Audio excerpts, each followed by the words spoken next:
What's up, George? What's going on in the House of Craze tonight? In the House of Craze tonight, we have Mr. Richard Blank, and he is the owner of Costa Rica Call Center. We're going to be talking to him about his business journey. Actually, Sam will be, and but also on the Get Your Med segment, we have Need It or Not. Sign up, notify me pages. Are they necessary? We'll talk about that, plus a whole lot more. So coming up next. It's very necessary. Let's get it.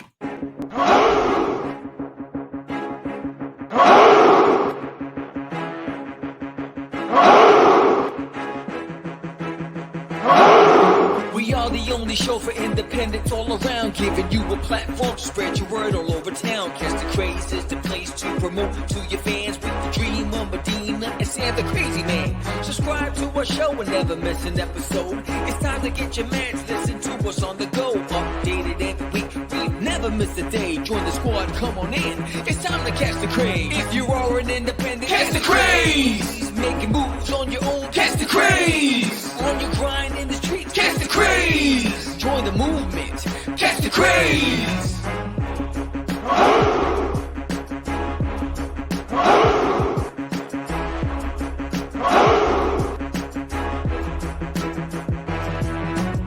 Yeah, George, we did it again. Come on now. You know you want to do it.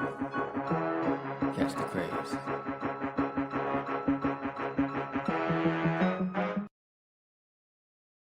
Welcome to Catch the Craze Podcast. I'm your host with the most, Sam the Crazy Man Vera, and I am with George the Dreamer Medina. What's happening, everyone? Welcome to another exciting episode of Catch the Craze. It is September 2nd. The kids are back in school or going back to school in some places. Summer's over.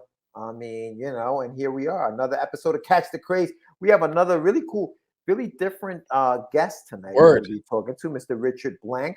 Sam's going to be talking to him. They had a very nice one-on-one that you guys are going to check that out. Then we're going to talk about other things. But if you haven't done so yet, please sign. Well, I keep saying sign up. Please subscribe, like, comment, do all those things. Let us know what you think of the show. If you have any questions or comments about the topics that we talk on the show, you want to drop your knowledge up in there, put it up there. Sam monitors that page all the time. So please definitely just definitely comment. Follow us, do all that fun stuff. Help us get to 1,000. I mean, the end of the year is coming. Yeah. We got to get to 1,000, man. We got to get to 1,000. But here we are. We have another show. This is a double a double feature today because we usually record a show on Wednesday that airs today, but this gentleman right here, Mr. Richard Blank, is also gonna be on the platform today. So make sure you check that out. So Richard Blank, bro. So tell me how you ran into because we've had a lot of guests on the show, okay, and mostly comic book artists, writers. We've had puppeteers on the show. We have a whole bunch. Yeah. Everything. Yep. Everything. Musicians. Yeah, you said musicians, right? Band members. But we've never had a straight up entrepreneur on the show. And I think that this is what this gentleman is. So tell us a little bit give us a little, insight into the conversation. Like how did he come about? How did this happen? Well, he's been watching Catch the Craze and he's been a fan of the show. And he loves the content and some of the topics we talk about. And so he booked a spot on Calendly. I got the invite, and at first I thought I was being punked because it said Richard Blank, and the email bounced back undeliverable. So I was like, oh, it must be some sort of scammer. Yeah. So, I was like, whatever. So I didn't think anything of it. But then I got a direct email saying I'm looking forward to the show. And I was like, oh, it's legit, right? So I looked him up, and I was like, all right, he owns a call center in Costa Rica. I saw his bio. I read through his bio, and then we had the interview, and it was a really insightful. What I loved about the interview, there was a lot of things that you can take away from it, right? Purpose, identifying your purpose early on, it's critical to long-term success, right? He understood his purpose at a young age. Commitment, right? He understood that in order to achieve his purpose, to fulfill his purpose, he needed to be committed to himself, right? Courage. He knew that he would have to make some drastic changes in his life, like uprooting and leaving the country that he was born in and starting all over in a foreign country, learning the ways of the land, building an empire, right? So when you think about these values and these things, these ingredients to success, I thought it was a very fascinating conversation. And anybody out there that is struggling to identify their purpose, is struggling to figure out what to do as an entrepreneur, that's really undecided about whether or not to take that risk, this interview is for you. Check it out. You're going to take a lot away from this. And so I really, truly enjoyed it. Yeah, no, it sounds good, man. I can't wait. It's I haven't heard the interview. Unfortunately, I wasn't there when you guys were doing it, but I'm really looking forward to listening to it, and just checking it out and seeing what you guys were talking about, because this is different. This is somebody who's actually started his own business and is Yeah. successful at the business. Not that we've had unsuccessful people on the show. We've had plenty of people who have been doing their thing and are successful in their own right. But this is a gentleman who said, you know what? I want to own my own business. I want to be a CEO, COO, whatever. I want to be president of this company, and I'm going to do it. And the fact that he did it overseas, well, I say overseas, the fact that he did it in another country, Costa Rica, which is not overseas, um, it's impressive. It's impressive in its own right. Right. Educated himself in Yeah. Spanish, understanding the dialect, the culture, embedded himself in the See, culture. that's big, man. Mhm. That's big, because when we talk about like the Hispanic culture, there's many different countries, and things that fly in Puerto Rico, or things that fly in Ecuador, may not fly in Costa Rica. Oh, There may be things that you just don't understand about that specific culture. we're There, not there are making words in Spanish. pupusas in Puerto Rico. There are Making words. pasteles. There are words in Spanish, bro, like curses in Spanish Yeah. that, for example, for you are curses in Puerto Rico, but for me are not. Right. Like there and things like that. It's like, like the word, and listen, like the word bicho, for example, right? To you, that, well, look at your eyes. Oh, bicho. Oh, to us, it's a parasite. It's not a bad word. That's in Ecuador. But if you were starting a business That's what in that girl called me when I was she gotta He be said, "You're calling a parasite." right in Spanish. So if you're starting a business in Ecuador, or if I'm an Ecuadorian person starting a business in Puerto Rico, and Oh, I'm a doctor, right? And I'm talking about parasites and all that stuff, and I'm trying to explain that to a say, for example, a patient, and I'm like, no, señora, usted tiene un bicho adentro. She'd be like, what? I got a what? It she's like, doesn't fly. "Sam's not here." It doesn't fly. So these are the little things that are different, even within the Hispanic culture. Yeah. So that's just a stupid example to say that he took a chance and he Yeah. was successful. And Brooklyn Puerto So good for Ricans, they him. screwed up the word rice. They say ajos. El ajo, Ajos.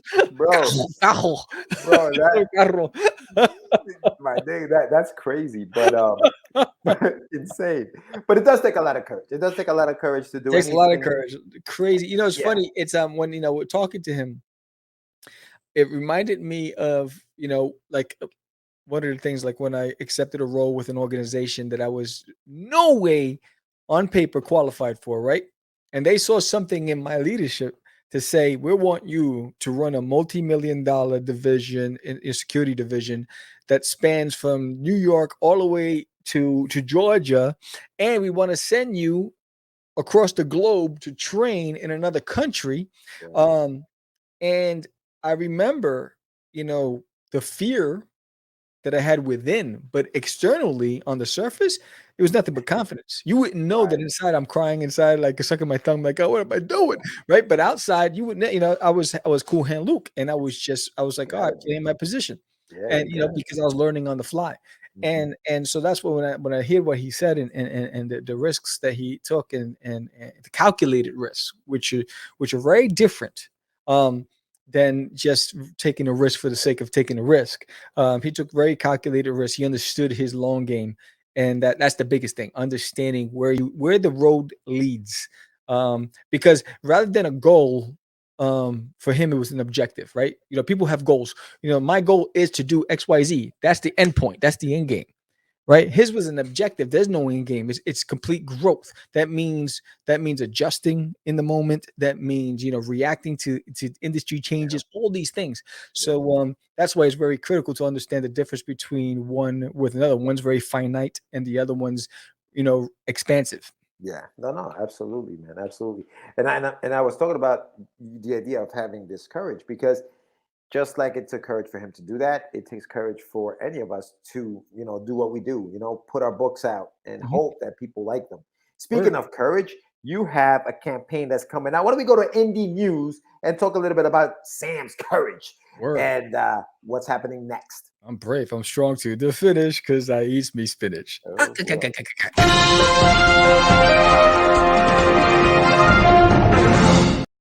Whoa. So in other news, Bangasaki, Top to the Bronx. That's Nailed in My Toilet, launching September 20th on Kickstarter. Have you signed up today? Have you signed up for what's going to be the biggest one yet? This campaign is going to be one of the best campaigns for Duty in Duty's world. And it's more than just one book. There's a potential double feature in this. If you sign up right now, watching this show, you sign up right now, you will get this digital print. All you have to do is just say, "Hey Sam, I signed up," and send me your email, and you get this print of Duty's Monsters on Planet Cthulhu. And if you sign up and then you back it physically on a physical tier, you'll get that same print, 7x10, high gloss, good cardstock, and you'll get that in your rewards packet in the mail. And it ties into this Duty's Monsters on Planet Cthulhu. This is a 3-cover spread. This is a stretch goal to unlock that you can add on to your basket. You can either get the single cover with Cthulhu in the middle, or you can get all 3 covers to have one single image. It's going to be so dope. I'm excited about this. Issue 3, Aichiwawa. Duty finally makes it into the house. He meets Herman. And it's gonna be dope. I am excited about this. Awesome. It's fantastic. Yeah, that's what I'm saying, man. And listen, that's why it takes courage. I mean, listen, you've done 2 campaigns prior to this for Duty, Yes. right? And they haven't, truth be told, they haven't hit what you've wanted them to hit. This one, though, I think this one is gonna get the project we love. This one I is think, on fire. is gonna be the one. Now, Yes. listen, if you guys are watching this, okay, make sure that you tune in on September 20th when Yes. we go live for the launch. Okay, Yeah. we've tried a different. I think the last time you launched Duty, I think you did. Was that one the one you launched at 12 p.m. and then we went back in the Yes. evening and just kept. Okay, we're not doing that this time, right? It's being launched live on the show, so you want to make sure Live on the that show. you come on the show. We're gonna have some fun stuff. We always do it big. I don't know if Sam's going to be in a ship this time around, No. but we are gonna have a good time. We are gonna have a good time. If you guys recall, the Adventures of Wonder Duck was an event in itself because it didn't launch the way it was supposed to launch, and we were trying to troubleshoot and everything like that, which was fun in its own right. But this one is going to be also a good time, So I don't know if you're going to have any raffles. I don't know what you're doing for that, Sam, but yeah, I'm still thinking about that. But as this show is airing, you should have all received your rewards for issue 2 by now. So and I'm hoping that you loved it enough to come back for issue 3 because it's going to be fun. I mean, number 1, you're getting something free, and number 2, there's a lot of great stuff, and it's a double header. And there's also a retail bundle so for retailers, you don't have to wait for the add-on to be unlocked. If you're a retailer, you can get Duty's Monsters and issue number 3 simultaneously in a retailer bundle. So there's only 3 ways. So if you're overseas and you can only get the digital copy of There's Nail in My Toilet issue number 3, you can get Duty's Monsters and issue 3 as a digital download. So that's the only area that's available. And then there's only 3 ways outside of the unlocking the add-ons: the digital, the retailers, and then there's the super bundle where you can just get everything, and you'll have that for this. This is for the big collectors. You'll be able to have that in there, so you don't have to wait. You can get it all in a big bundle. But yeah, so I'm excited about this. This add-on is going to be fire. There's not just the comic book add-on. There's a lot of thing tied into the monster series that's going to be available as stretch goals. So there's so much you can unlock and get some freebies and good stuff. So I'm really excited, and I hope that you come along for the ride because this one is the biggest one yet. This is where the story really takes off. This is where we introduce Herman the Chihuahua. We introduce Bobby. We introduce his father. We introduce, the task force that's out there trying to hunt down this downed UFO. There's a lot of elements to this. And then in the monster series, you get to and there's all the new characters. You got Cheeks, you have the 3Ds, you have a whole lot of stuff going on in that series. You got General Goatee. So there's a lot of characters in the universe and through these world that you'll be able to be introduced to, and the kids are gonna love it. So they get a twofer. Yeah, no, definitely check that out. It's coming out. I mean, by the time you guys will be getting this, it'll be around October. So right, October. When is your We launched on fulfillment the date? 20th of September and end on October 20th, I believe. October 20th. So you guys will be getting a little bit after what is it? Right before Thanksgiving. Yes. You'll be getting And now stuff. here's the clicker. I have a couple of conventions before the launch of this campaign. I'm hoping that these conventions go so well that I'll have the books ready at hand. All depends. I mean, it might be more. It might take off better than I expected, but I'll have it on hand so I can get the rewards to you faster. Although I have you getting it in November, my goal is once that campaign ends, get it to you as soon as they closed up shop and they collected. And once I see they collected all the money, I'm gonna start working on shipping all those stuff. Yes, So it's funny you say that because there somebody posted. I don't remember who it was, but I followed somebody on Facebook who posted the awkward moment when the person is selling the book that they kickstarted at a convention, but hasn't sent the rewards out to the people who pledged to that's it. crazy. That is bananas. How are Which you is selling a that is just and that person that reported it or saw it actually pledged to the campaign and was like, "Where's my book, oh, bro?" you crazy. So, See, that was my biggest fear. So yeah. I said to myself, and this is transparency.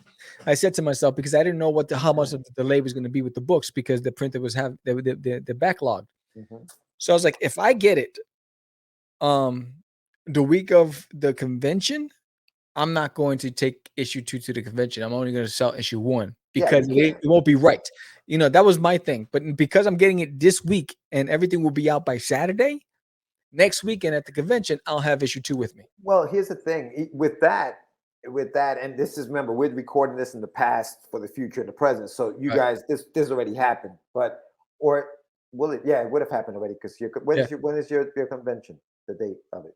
It It's this was weekend coming it up. was It would have August. passed Yeah. August 20th. So no, but to me, that's a perfect way for you to have people pick it up at the show. Yes. Like if there are anybody who's going to that convention, and we'll talk about, and we talked about that on the live shows prior to the convention. That's the other thing is if you want to pick up your book at a convention that you're going to be at, then by all means come by the table and pick it up. When I was in Terrificon, I was able to give some people their packages right then and there. So Yeah, like that Aurelius is that gonna worked be out. there. In fact, I'm gonna ask her because she did say she's gonna go, but I want to confirm. If she's gonna be there, she'll get her package from me Right. there. Yeah, exactly. And Everybody that's already got cool. their shirts. Whoever had shirts, they already got those shirts weeks Right.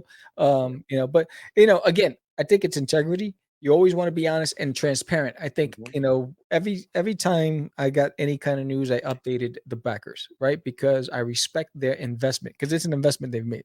And so I don't want to keep them in the dark. And um and it's important. So it's one of those things. And even when I said when they told me that they're running behind, I was like, well, then I won't be able to take issue 2 to the convention if I get it the week of because I'm not taking anything that I haven't shipped out first. Yeah. Because of it won't be right. I wouldn't want it done to me. I'm not going to do it to anybody else.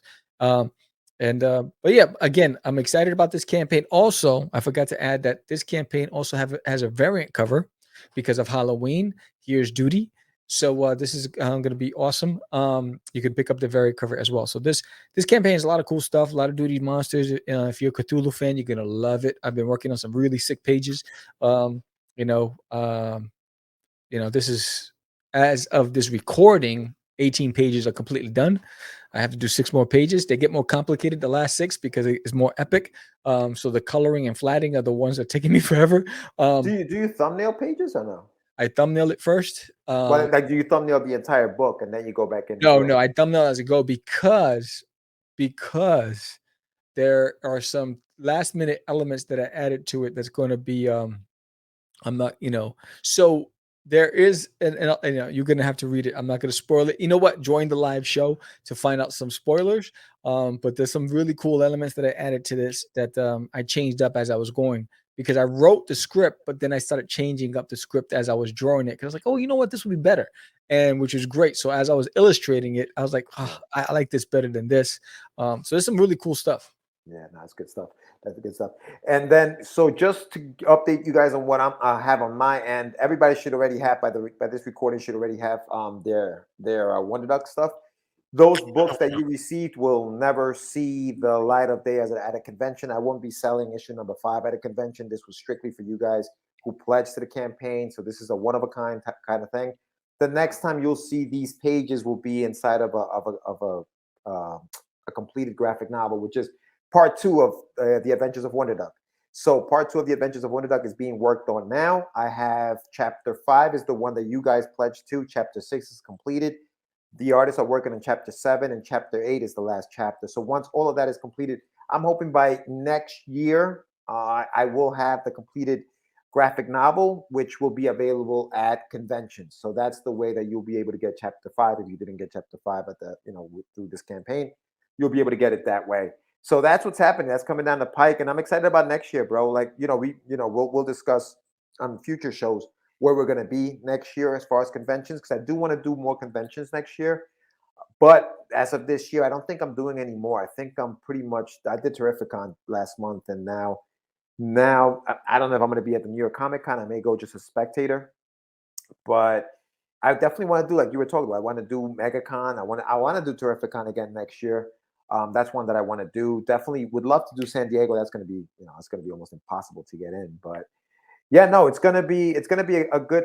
I think 2023 is going to be. You guys are going to see a lot of product, a lot of new projects coming out from not just myself, but also I'm sure Sam's got stuff. Obviously, he's already has stuff that he's working right now Yeah. for Duty, but it's Duty's world, right? You're not really It's Duty's doing world, anything and else. here's the clutcher. As I'm drawing this story for Duty's Monsters, it might have to spill into an issue 2, because as I just got to some of the climactic stuff, and it's just not enough pages to tell the story. Let's see. So Yeah, I'm gonna leave it on a cliffhanger, yeah. and you guys, and I'll send out a survey. You guys tell me after you read it if I should continue it or leave it the way it was. See, okay, I got to tell you, I don't Mhm, agree with that. Like, as a creator, if you have a mhm. story to tell it. Like, I don't think that it should be up to the fans or what, because if it's a story that needs to be told to me as a creator, and this is maybe the creator in me, I just want to tell it. I just want to tell it. Oh, I wanna finish I it don't because as exactly. I'm drawing this, like, there's no way I can tell this You unless I do like a 40-page Yeah, story. I mean, you can say no. I don't. You shouldn't. I don't. I'm finishing it. Like, it's gotta get finished. I think, to me, and this is why. And everybody creates differently, right? And I Yeah, think that when you're a writer, when you're a writer, artist, or a writist, it's artist. you can have, right. You can have these. I guess you can do it this way, where you're like, as you go along, you create as you go along. Right. For me, I have to have everything plotted out. I have to know my beginning, middle, and end. And because I don't draw it, but also I couldn't just, I don't know. It's just, maybe it's my personality. So here's I what need to happened. know. I need So to so know how so what everything's had gonna be. happened was when I decided to do this, I was gonna do it as an 8-page short, right? Then I realized, like, there's no way I can tell this damn story in an 8-page short, right? Because when I started it out, I started out back in Duty's high school. That's where it starts off. He's in a school for the elite, for the gifted, or whatever, and he's bored, and he wants to go on an adventure. That's where it started. So during that part, you're introduced to a whole bunch of characters. So world building, right? So it's like, all right, well, you know what? I have to give this some time to flesh out and lead him up to these pivotal points. And then there's all the moving parts. So as I'm talking about it, it isn't just about Duty, it's about Uranus's government trying to figure out what happened to those missing soldiers. All these things that happened. And I'm like, all right, all these moving parts. Then I was like, I'm excited about drawing it because number one, I'm getting better every day as an artist, which is I'm fascinated by. I'm like, I can't believe I just drew this, right? So it's like every day I learn a new skill, and I'm like, and I'm applying those skills. Then, as I'm telling the story in world building, I become that kid again where I'm like, well, you know what? This would be better if I did this. this makes more sense if I did this, because initially it was just going to be a Halloween special one Now, shot. And then I was like, you know what? Because this takes place after Duty's time on Earth, it doesn't have to be a one shot. It could be that other part of it. And I was like, all right, let me just see where it goes. That's where I'm at. but this is as you're drawing it, right?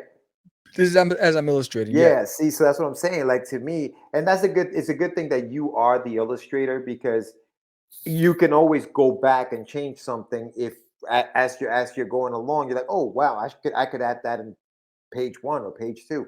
Where like as a writer who's hiring an artist, it's very hard to say to an Yeah. artist, hey, I just finished, page 48, but I realized that I wrote something in 48 that I should tie back to page 15. Can you redraw page 15 for me? Because I'm adding something to page 15. Oh, and that's going to affect page 16. So that panel on page 16, you see what I'm saying? So like as a writer, I think we have to plot everything out so that it's all good to go to an artist before we send it out to the artist. Right. As a And writer who because I'm draws, it's illustrating different. it, I'm illustrating exactly how I did Duty. So like when I say I wrote the script, I just wrote dialogue. Page Right, one, dialogue, dialogue, dialogue, right, dialogue, right. talking heads, right? And so then what happened was I got to a point where I was like, this has to change. This has to be, this is where I can do this. This has to get, no, Sam, you missed this whole point. And so then, because again, I wanted a Halloween special, and it started off as just a shtick. Now it's like, no, this is Duty, and this is his character. This is DNA. This is my opportunity to show everybody out there that there are other characters. There's a whole world outside of Earth. And so I was like, all right, let me play in the sandbox, and I started playing. So that's where I'm excited about, So, and I'm hoping that you, as the reader, love it as much as I do. I'm just gonna say this: if you were a fan of the Crazies, you need to get this. Yeah. Well, Because there's a cameo, yeah. so That's the thing. Like as we were writing, for example, that's a good example of like, and we had this topic, and I think we're going to use this topic because it goes into the whole world building thing. Maybe we'll just save it for that because right. it's going to be like a 2-hour show by the time we're done with this. But why don't we get into get your meds? Yes, get Let's your do medicine. that next. Get your medicine. Hold on 1 second. I need my medicine. There you go.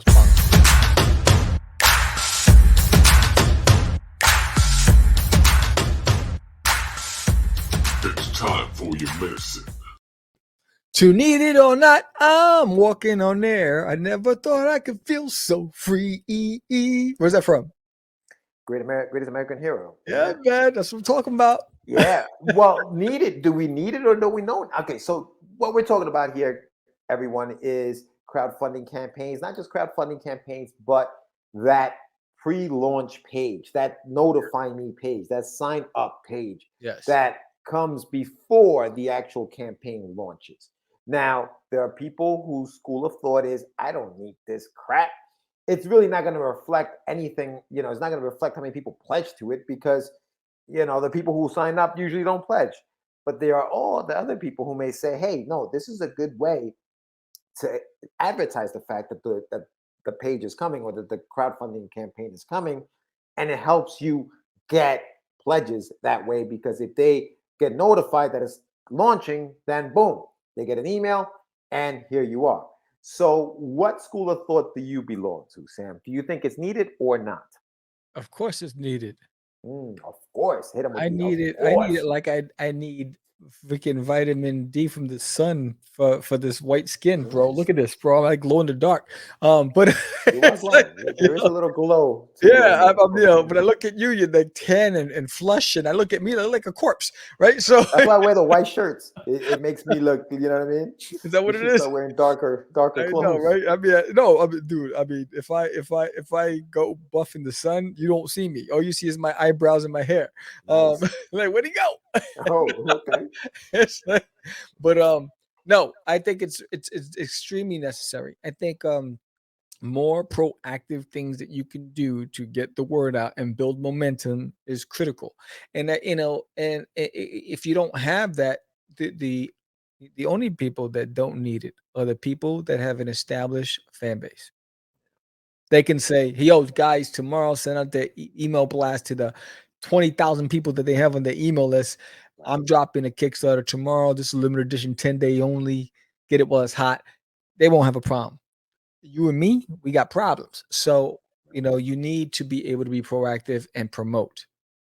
Yeah, but I think where pre-launch pages or pre-sign up pages, notifying pages, whatever you want to call them, I think where they fail is in the way that your campaign will fail if you don't promote the fact that it's out there. Yeah. So it's all about promotion. I mean, I think that this is like the pregame before going out to that club that night where you're home, just getting nice. So that when you're at the club, you're already ready to rock and roll, right? That's what the pre-launch page is. You want to make sure that there are enough people waiting before the thing launches. It's like when an artist goes on tour and they go and they are going to perform, they don't come out at 8 o'clock. If the show's at 8 o'clock, they have a band or whoever opening act that comes out, warms up the crowd, makes sure the seats are getting filled before the main event comes out. It's the same thing, right? So you have to do that for all of your campaigns. Is it work? Yeah. So you're working maybe like a 2 month 2 month campaign, because 1 month is just promotion and the month of actual campaign. Yeah, you may say that's a lot of freaking work, but that's what it takes for us. Like you said, for the little guys, it doesn't take that for Todd McFarlane. And Todd McFarlane is still telling you about something that's going to come out next month to get you hyped for next month. He still does it, and he doesn't need to do it. So he's doing when it. I launch, I mean, launch issue 3, I'll be talking about issue 4 in January. right. You know what I'm saying? And so it's like I want to get that in people's heads. And it's the same thing. I mean, I remember when I was in the music business and I was an aspiring musician and rapper, and when we would promote the shows. So if I would appear at the marquee in New York City, flyers were made 2 months out. They were dropped off at every record store in Queens, Brooklyn, the Bronx, Manhattan, every record store, right? The clubs. We'd go to the club scenes and drop and hand out flyers, right? We had street teams. Yeah. And it was 2 months in advance because I'm an unknown and I want to let the world know, yo, I'm going to be performing, and because of that, when we did perform at the marquee, it was sold out. Right. And that's the thing. You want to, because people, you want the lesson when you don't have that established foundation, you need to work harder, 10 times harder, and get the word and build momentum and excitement. You got to find a way to get people inspired and motivated about your project. Yeah. And if you're not, getting them there is one thing, but then when they're there, you want to keep them there. You want them to spend their money. You want them to invest in you. And so that's the second part of it. But if you don't have that promotional aspect, if you don't care, they don't care. Yeah, no, it's true. And so you may say, you may be like, all right, fine, cool. You're saying it's necessary. Okay, fine. How do we get people to sign up to these pages, right? Because again, putting them up there, saying you have one isn't enough. Telling me, just one person, hey, I got a sign up pre-launch page or whatever, and I'm like, that's cool, I signed up. But now what? Like, what do you do? And to me, I think what somebody once told me: if you want something, just ask for it. What's the worst people can say? No. So you just ask people. Say, hey, I got a pre-launch page. Just sign up. Sign up. It ain't gonna cost you a thing. It's not. And listen, it's just 5 minutes of your time. And I'll tell you this. The secret's out on Kickstarter. Nobody knows who you are when you sign up unless you tell somebody you signed up. That's it. So don't be afraid to sign up to a page because you're thinking, yeah, but I'm not really gonna pledge to it. So why am I gonna sign up? You know what that sign up does? It lets Kickstarter know, oh, wait, there's a buzz over here. This thing is buzzing. We need to get it up there because obviously there's 140 people waiting for this thing to launch. It's going to make us money. They put it up. It's all algorithms. So that's it. You think you're not helping the creator because I'm not really going to pledge. It doesn't matter. That sign up tells, or at least fools the algorithm into believing that there's something that's going to happen on this campaign. So we need to put it up to the masses. So that helps. Your sign up does help just because you're not going to pledge to it. And you may change your mind. Listen, you have 30 days to make that decision. It doesn't matter, and if you signed up, a month before this thing will launched, you have 60 days to make the decision. It doesn't matter. All right. So Signing up doesn't hurt anyone. Just sign up. It's almost like the subscriptions on YouTube. They're free. You're not being charged to subscribe. Yes. Subscribe. So definitely, if as a creator, if you have a pre-launch page, make sure people know that it's out there. Social media is everything. If you have a Facebook page, post that bad boy on Facebook. If you have an Instagram, a TikTok, a Snapchat, whatever, Twitter, whatever, Beast throw it mode. on You there. have to be Throw on it beast on mode. there. Yes, It's you like, have to. my morning routines to promote this stuff. So what I do now is I promote every other day on communities. I don't promote every day on communities. So, I'm a member of like 40 Facebook communities. So every 2 days I'll go on and and usually my promotion is thanking, because I give it about 48 hours to see how many more people signed up. And then I go on and say thank you to the 6 new people or the 7 new people or whatever it is, and give thanks, and then just remind everybody this campaign is going live. But on my personal pages, I promote every day, right? So my mornings, consist of creating the posts for all the social media platforms, creating the stories for Facebook and Instagram and TikTok and YouTube. So I create all these video stories, and I create these static posts, and I promote it on and I'm on 10 different platforms to promote. And then my shtick is I draw every single day online. So when I draw online, I promote the fact that I was drawing, and that's another form of communication, and advertisement for the campaign.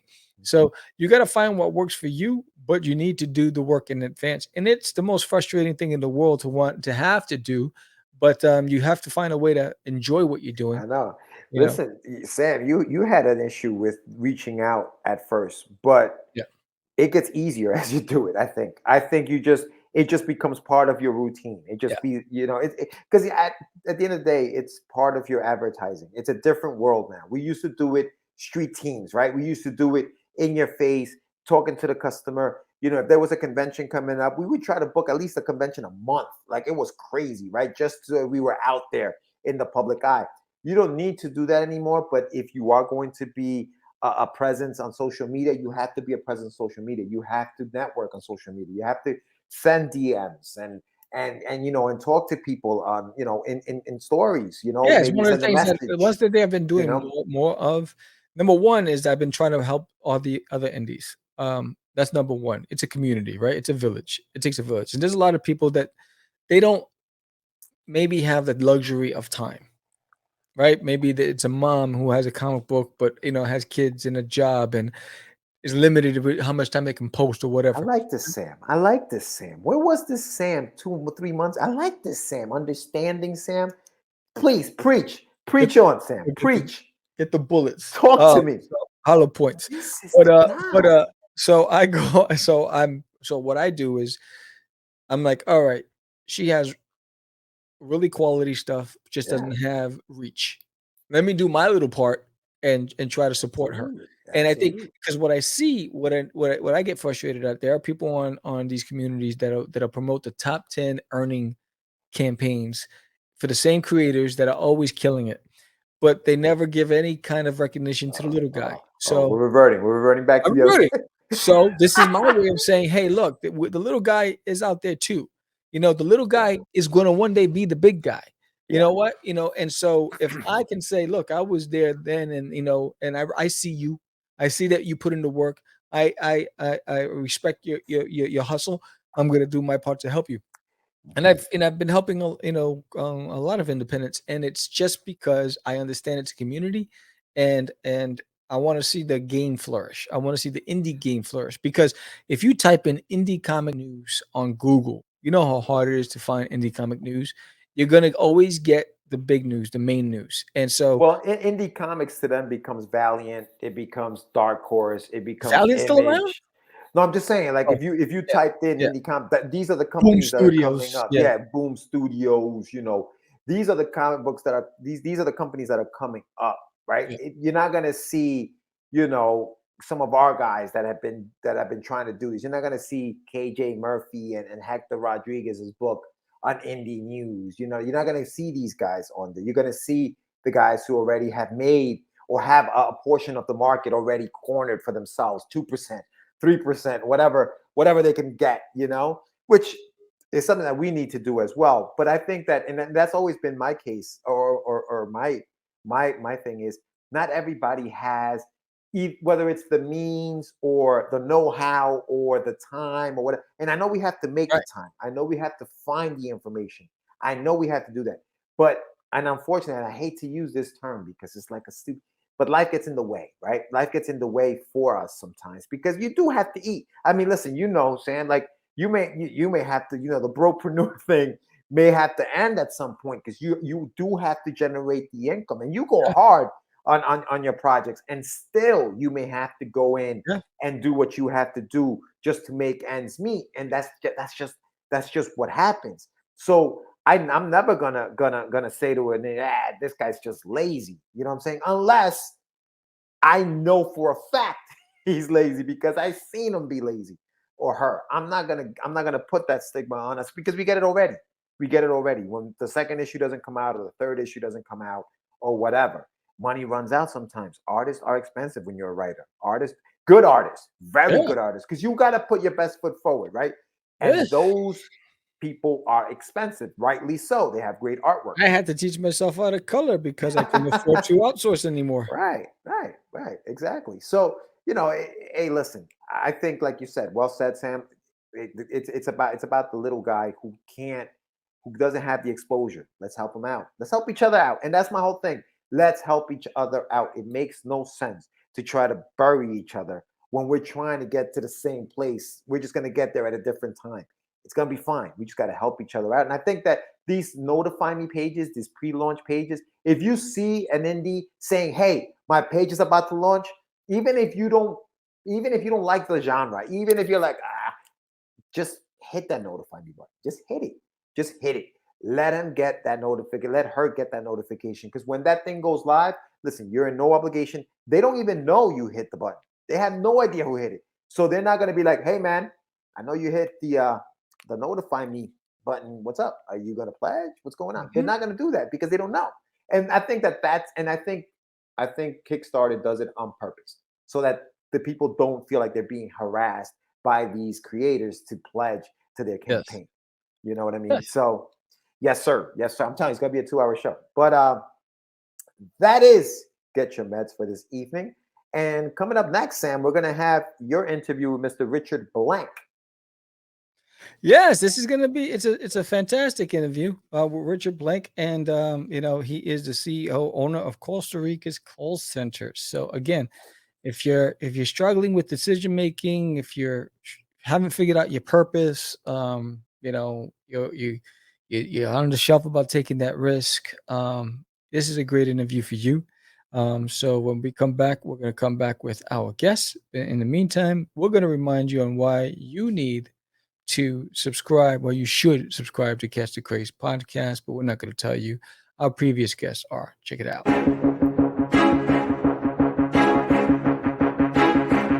It's Monty Moore.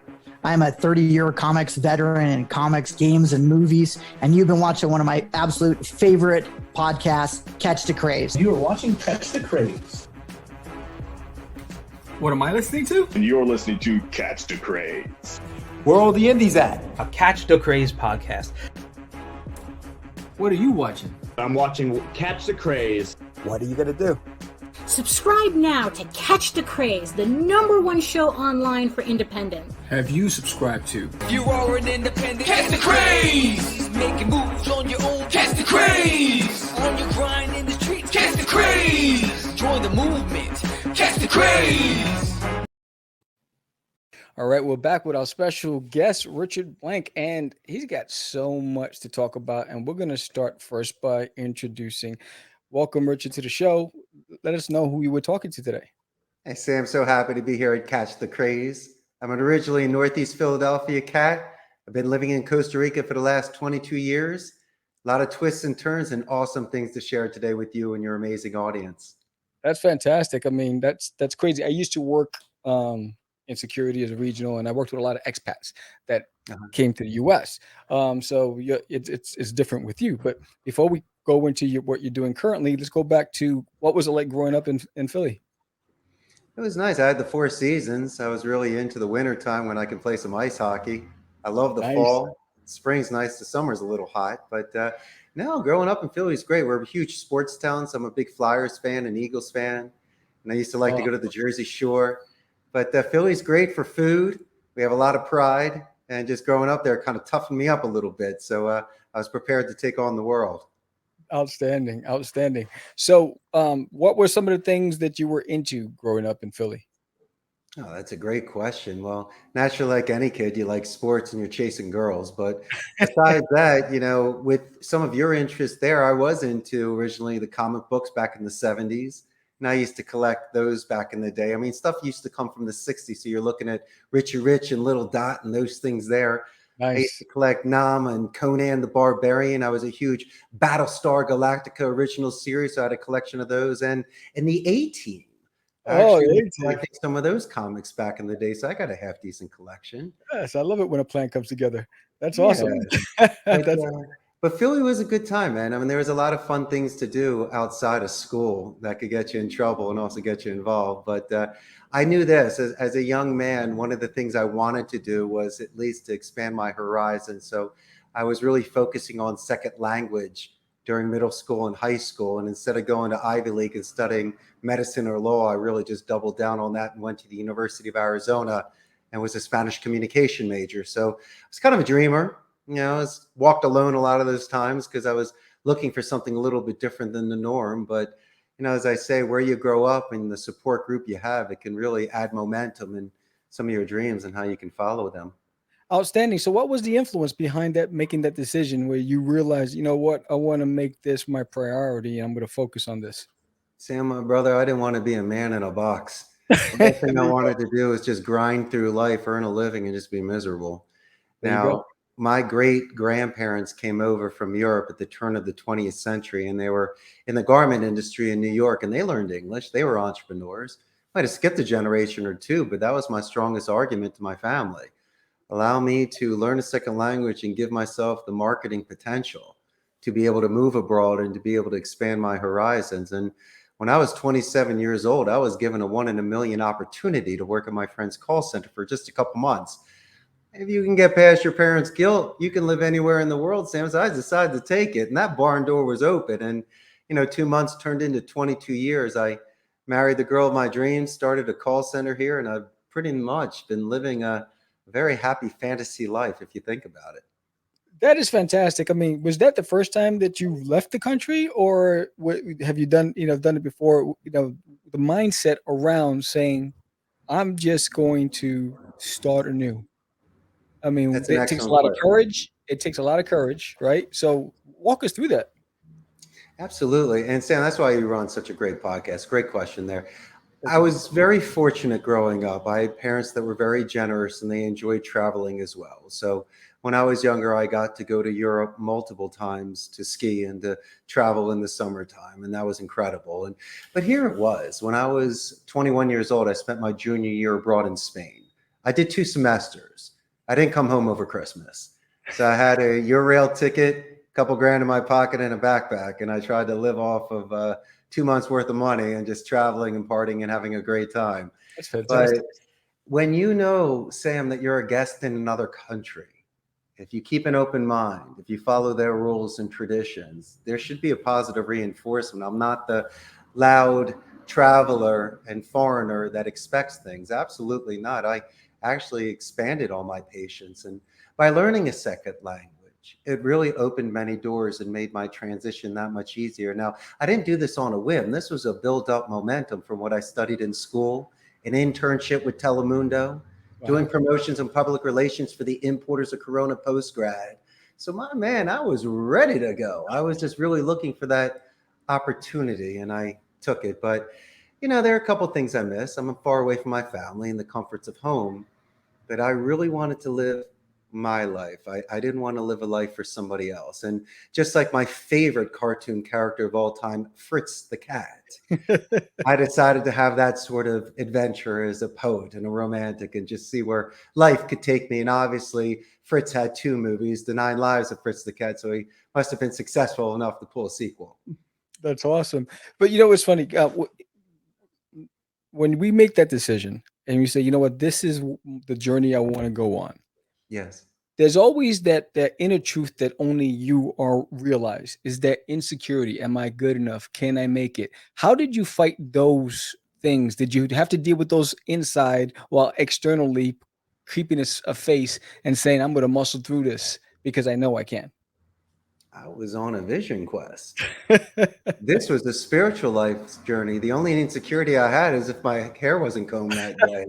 But besides that, my man, and I think you will understand this more than anybody, I was willing to die with my boots on.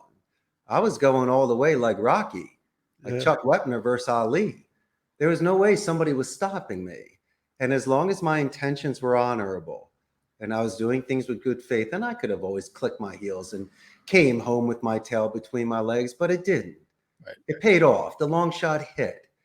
And that sort of insecurity you may be referring to could potentially be from the naysayers and the gray believers. Right. The Debbie Downers, the ones that love you, they're just concerned for you. Well, listen, if you haven't walked in my shoes, if that's not your path, you can make suggestions, doesn't mean I'll take it.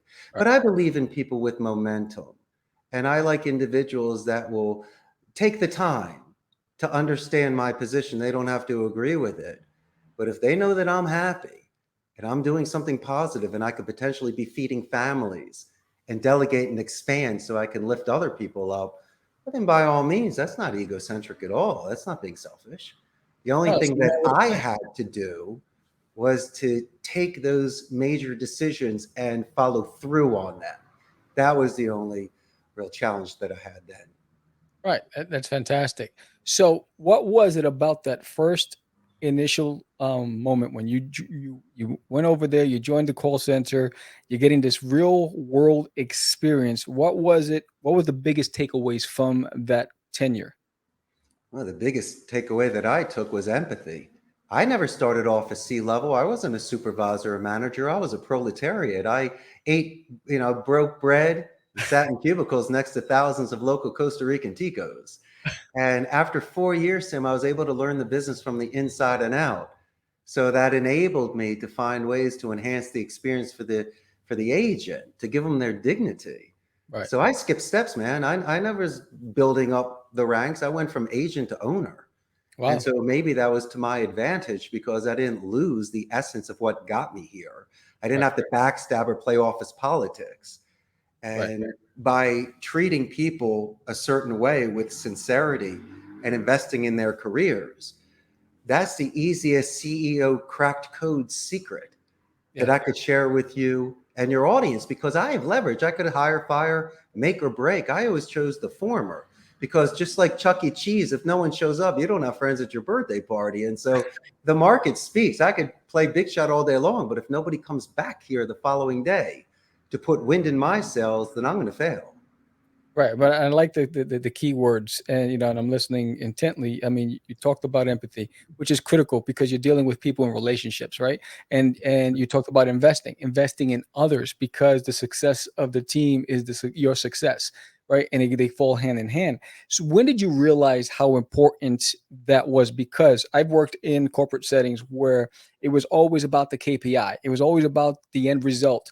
And for me, I'm always looking at the cookie crumbs. So what was the decision that led to this? What was the training behind that person that gave them that moment, that put them in that moment where they said this is the right decision based on what I was given, right? So everything, there's a trickle effect. It starts somewhere. So when did you realize that it was about the people first? When I sat with them and they gave me the positive reinforcement to continue studying Spanish and to stay in Costa Rica. And then I also realized that I can't wear all the hats. I needed to hire specialists for the IT department. I needed an attorney down here. I don't know the labor laws as well as they do.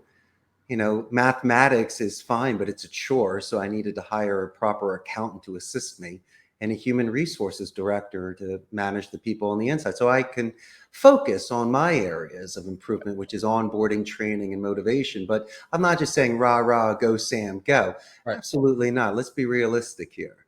The agents that walk into my center are bilingual, which bear the mark of higher education. That's 10 times harder than anything I'll put them on. on. I won't compromise their ethics, values, and morals. There's options here. They don't need to sell their soul for $1. I'll give them the resources to reduce any sort of fear. And it's not like I'm writing checks. Let me put it this way. In this industry, this is where people burn out. I survived. I thrived. And I also built my own center. So I'm like a gladiator that got his own coliseum. Right. And so I did it the right way. I did it the old school way. I'll bend you, just not going to break you. And I don't want to give you a walk of shame or make you cry. Right. But I'm going to try to increase your self-reliance and self-confidence. I can teach you how to do this. In fact, my friend, I prefer to have people that have never worked at a call center before, so they don't come in with bad habits, and you and I can mold them almost like a squire to a knight. Right. And so when I need to scale a team and to grow quickly, I may not be able to offer 10 aces that have been in this industry for 20 years. We might need to bring in freshmen, fresh blood, and see what we can do with those individuals. And so I guess I get more excited on that because I could be the mentor that these individuals never had. That's fantastic. You know, it's interesting because as you were talking, I reflected at a time where I had to basically restructure an entire division that was unprofitable. And so I went out looking for the right talent, and this person had no experience in that area, but had all of the ingredients to be very successful. And it came to a point where I had to make an ultimatum, and I was about to walk out. I said, well, look, if you're not going to trust me in my decision making, then you really don't need me. And so they eventually said, okay. So we hired, and it was the best decision. This kid was a shining star.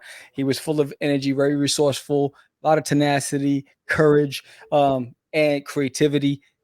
And sometimes what happens is in an organization, you're looking for what's black and white, but you got to play in the gray. And sometimes you're going to find the best in the gray. And that's a great approach on your end, figuring that out. But a lot of that comes from life lessons. You know, it just doesn't happen overnight. So, you know, what was it about when you decided I'm going to start my organization? What were some of the things that you learned being a soldier to now being the general leading the division, the army? What was that you said, these are the lessons that I've learned. This is what I won't allow to happen. And this is what I know needs to happen. Okay. That's a good way to put it. Let me break it down for you. I started my business in my mid-30s. As much as I'd like to impress you by being a teenage whiz kid or a genius in my 20s, I needed maturity. There's also something called impulse control. And also I had to be financially responsible because it's not just about me. I got to ensure that these agents, their salary and benefits are paid and that they can go home and take care of their families.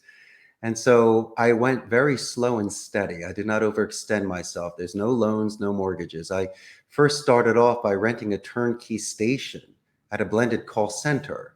And after a couple of years, I had enough money to build out 150 seats, the server room, the equipment, and I rented that area for about 6 years. And then I was able to build a 300 seat capacity call center that I own myself. I'm in my 15th year.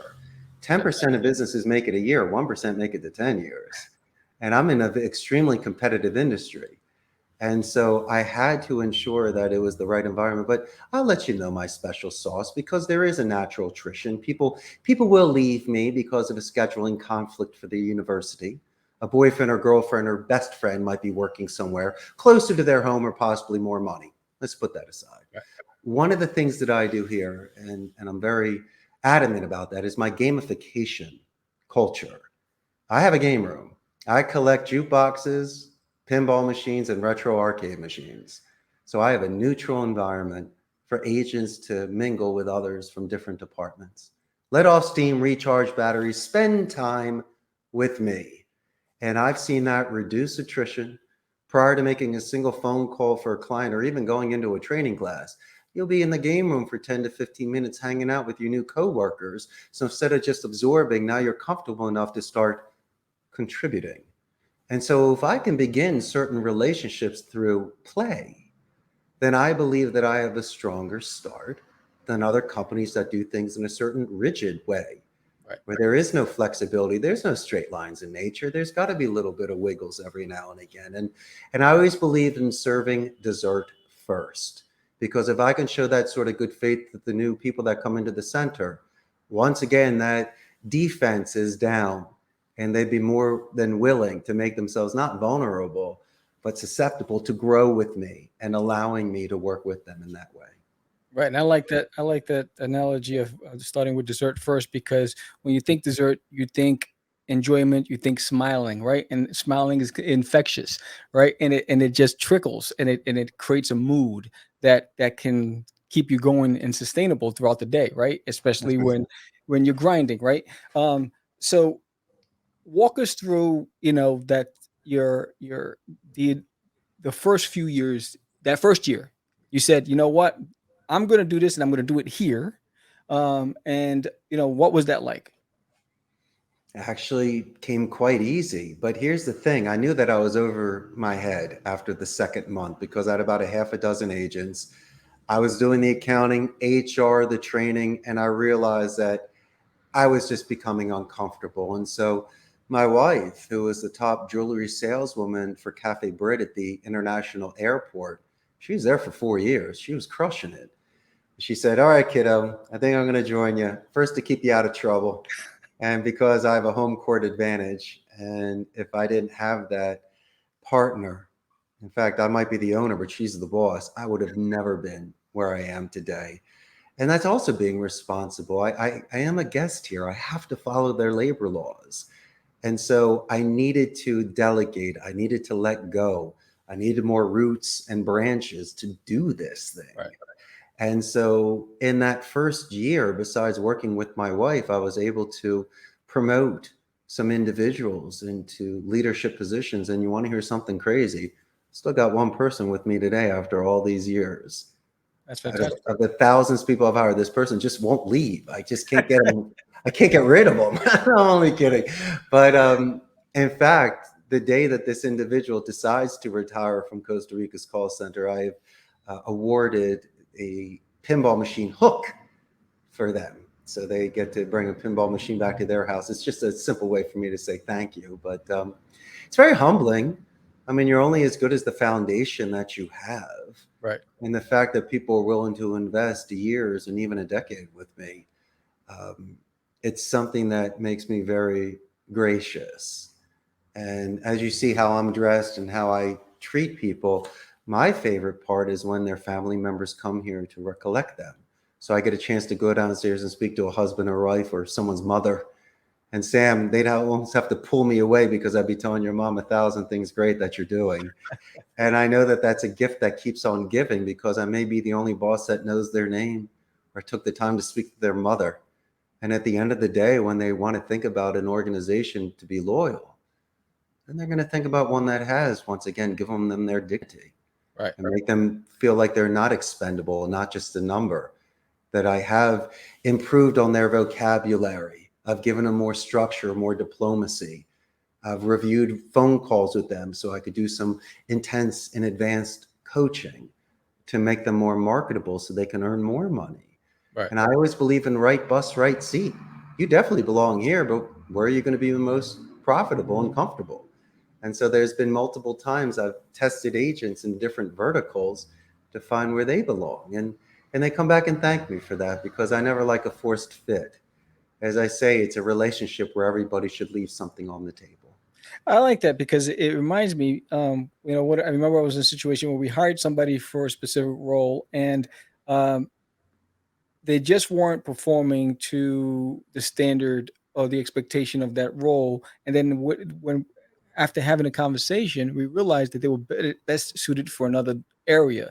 And Sure. so we assessed the team, we made some moves, and they flourished. So I love that approach because sometimes it isn't the person, it's the scenario that they're in, right? And sometimes we have to give them an opportunity to shine, and maybe they're just not happy. And when people join organizations, they're trying to find their place, they're trying to find their voice, right? And it's unnerving, it's uncomfortable. You don't want to fail, you want to succeed, but sometimes it just might not be the right fit. And I like your approach to assessing the talent and really trying to understand where they're going to be best for the organization and for themselves. Well, Sam, they got to earn that move. Right. Because if they're sabotaging an account on purpose or not coming into work, so I move them somewhere else, then we have an issue. But if I see somebody running through first and Right. doing what they have to do, going the distance, by all means, they've earned it.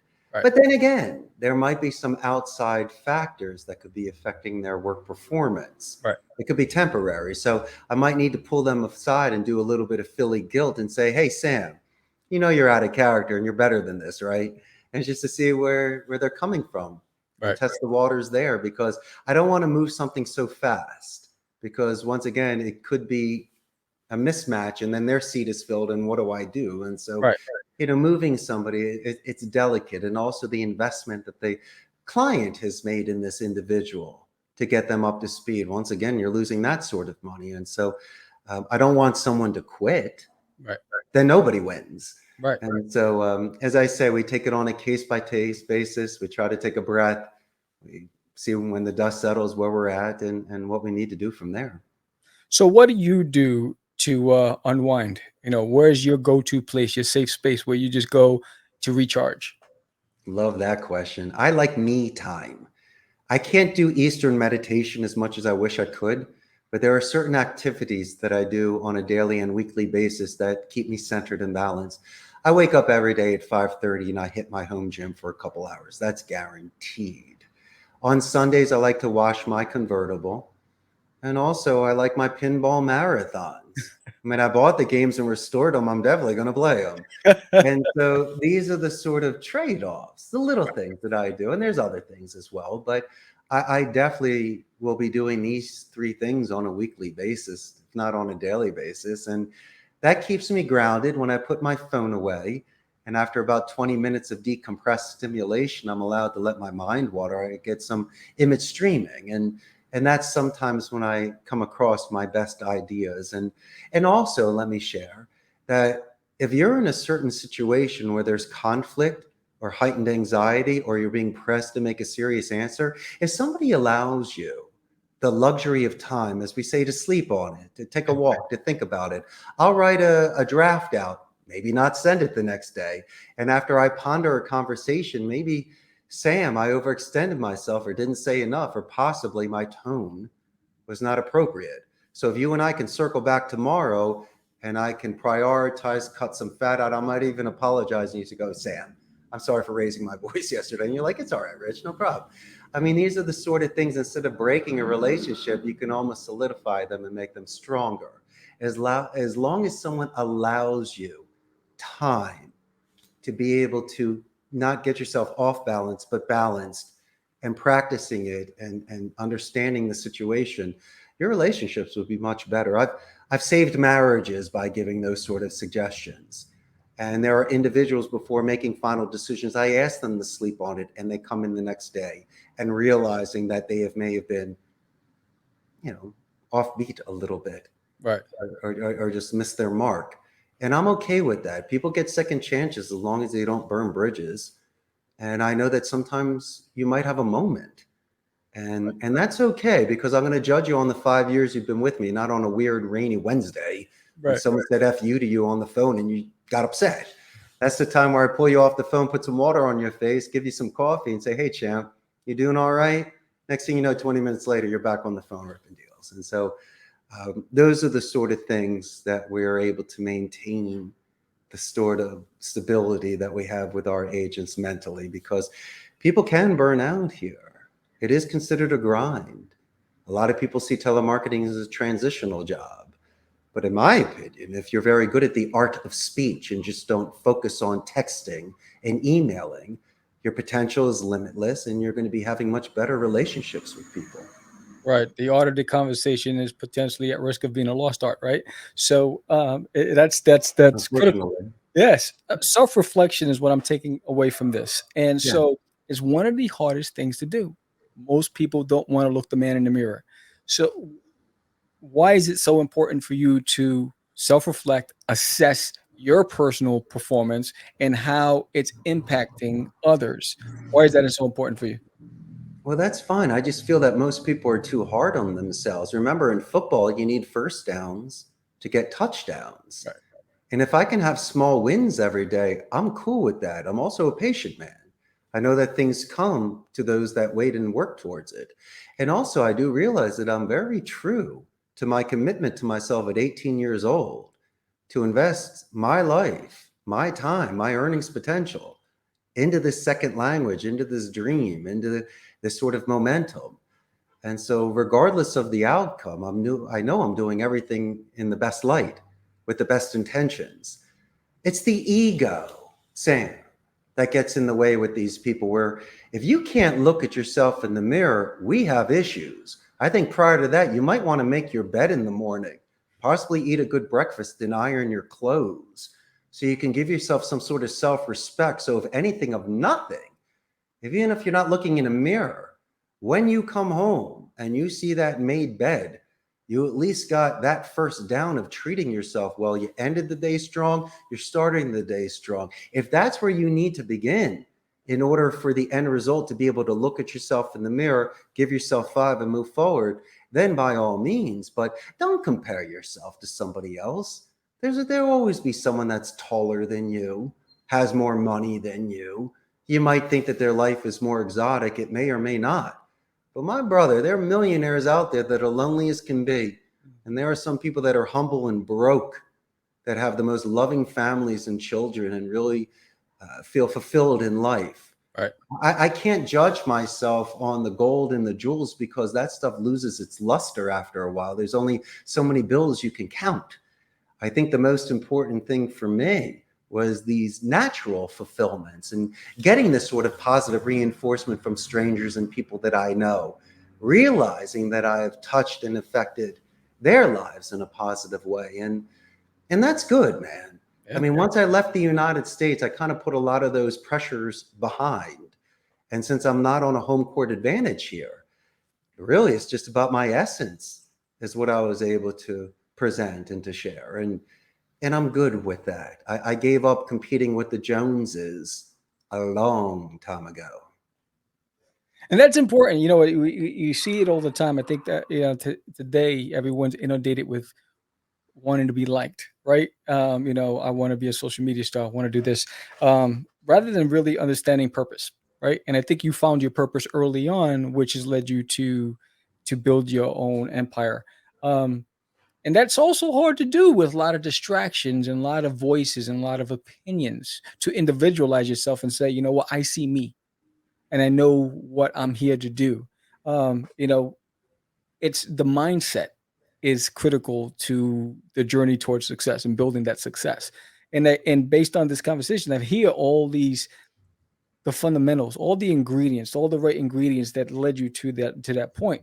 Looking back at your journey, what are you most proud of?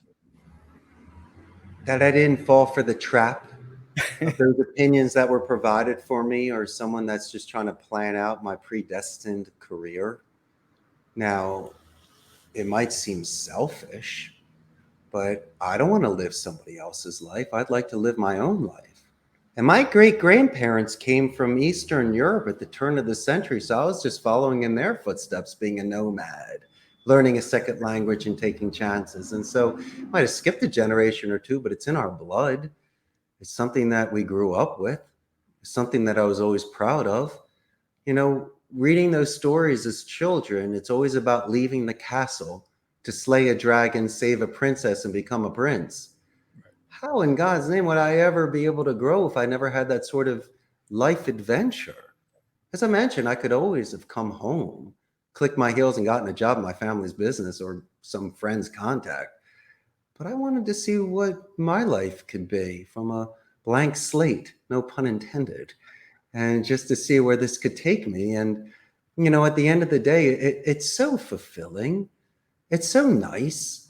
You know, people, the fact that this podcast today, and thankfully I'm not selling anything. There's no 1995 book or seminar. It's just two friends sharing ideas. I love the work that you and Jorge do. Thank you. I'm so excited to be here today because you got a really cool podcast with a lot of fun stuff. But it's also to share with your audience that things like this can happen. If you have a burning desire, okay, and you're still being financially responsible and you're taking care of your family, by all means, I think you should take a chance. You should drink life. You should literally go for it, because those around you will see you so elevated, so happy, that it could change their lives. You and I can't change the world, but one by one, we can make a difference. And the difference starts with me, because if I can't take care of myself, how am I going to focus on other people? And I don't want to push my ideas. I don't want to be a TikTok star or anything like that. Once again, I'm here today on my own free time. I love doing these podcasts because I meet some great people. I think I got a fun story to tell. But I'm also trying to reassure people to have their own destiny, because the last thing you want to do is be sitting there 90 years old drinking country time lemonade saying, what if and what could have been? It's one of the worst things you could ever do. Yes, exactly. That's fantastic. And it was leading me to my next question. What advice would you give to someone who's struggling with purpose, identity? They have that identity crisis. They've, their heart wants to go here, but their head's telling them this because they're being pulled. What advice would you give? It's okay. First thing, what they need to do is calm down. I think the greatest thing that could happen is dedicated practice. You make this look easy, Sam, and your audience has no idea how much work you and Jorge put into for this podcast and for the job and your family and things like that. They're only seeing you with the gold belt and the rings and the wins. And so I believe if people do things when no one's around, practicing an instrument, working on their health, on art, on speaking, on medication, on religion, on anything, if they can do things with dedicated practice, obviously they'll see improvements and they'll get better at it. There's a chance they can meet other individuals with those same interests to expand in your network. Maybe you'll realize after a while, this is not what I want to do. And I'm glad I didn't invest a lot of time in this, and they'll just lose it and try something else. You don't need to surround yourself with 50,000. You got you. And when you take your own time and fill it with things that could enhance your life, then you can pick and choose. So if people are mentally even shot and spent, well, then do something that doesn't take any sort of mental effort. Go for a walk, fold your laundry, I don't know, cook something, clean your house, do something. Just don't sit there in front of the television set wasting 5 hours. I think you need to be somewhat active so you can feel productive. And the following day, you can see that you accomplished 2 or 3 things that have been sitting in your den for a month. That's just sitting there gathering dust, or some plates in the kitchen. It's been there for a week. Come on, man, you got to clean that stuff. And so maybe that's the sort of ripple effect that's causing someone at that moment to be depressed, or it just doesn't happen, overnight. There's a building to that. It's almost like a straw that broke the camel's back. That's how your back goes out, because you've been hurting it for so long, and then eventually it snaps. So you've been making terrible choices and not living up to certain things or respecting yourself for you to feel that way. So try to reverse it, even with those small first downs. Do 2 or 3 things a day that you didn't do before, that you're too lazy to do, that you think you're too good of, or it's something that you're just forgetting. Do it. Maybe write the list down. Do what people say and start checking off lists. Call your mother. I don't know. Just do something. But I think that once you start that sort of momentum, it can change, my friend. It just takes a second for your world to change. And so I think you could once again flip around that trajectory and go in the opposite direction if you have to. Outstanding. Absolutely. I think a lot of it starts with just that first step, right? It's that first step, just like when everyone, they want to go on a diet, it's that first step. Want to give up smoking? It's that first step. So 10 years from now, you're looking back, what do you say to yourself? I'd say to yourself, what a collection of pinball machines you have. Good job, champ. And the fact that you're still married to your beautiful wife, and the fact that you're still traveling the world, I can't believe this. The run kept going.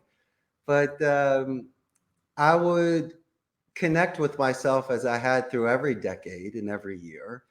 You change your taste. You look a little different. You think a little bit differently, but it's still the same Richard.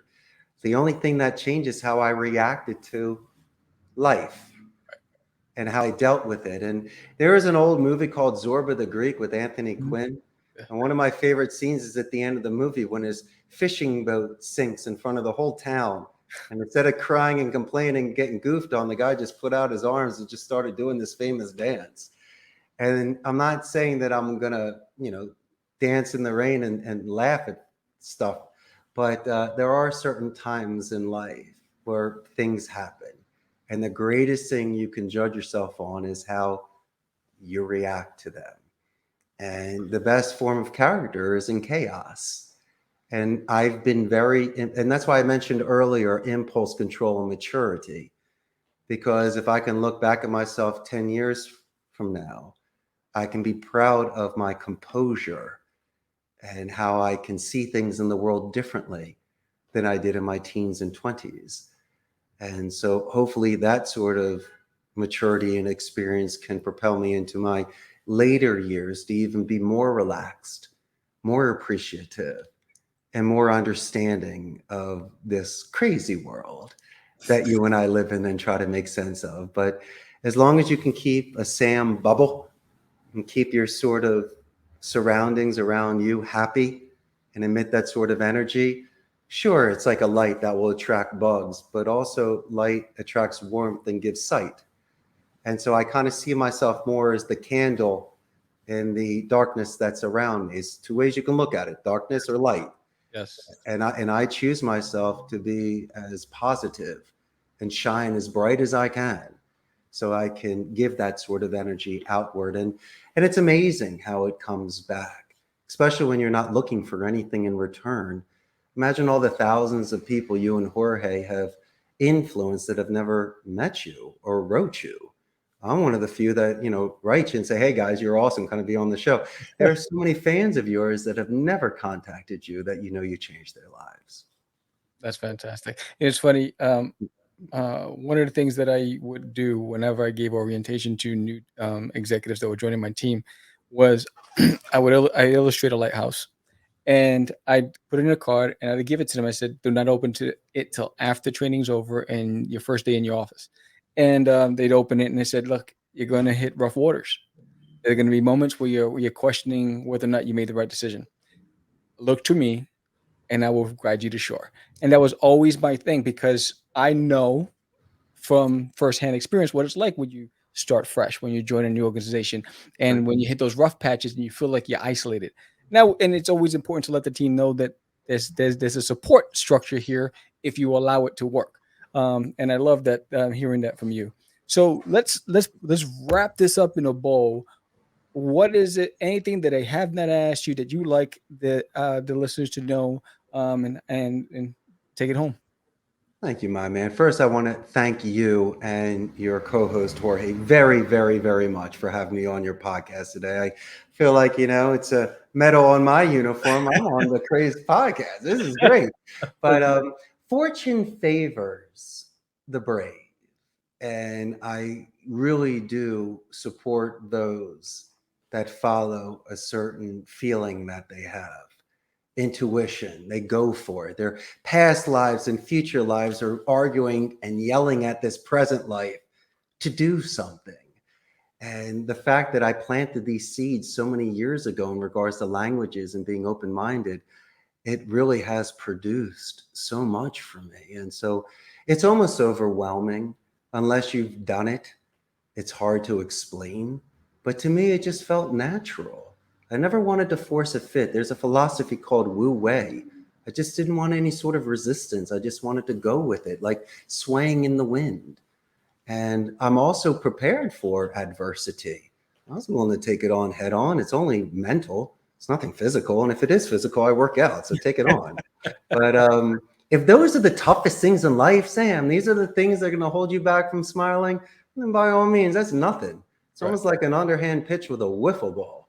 It really just all depends on your perspective.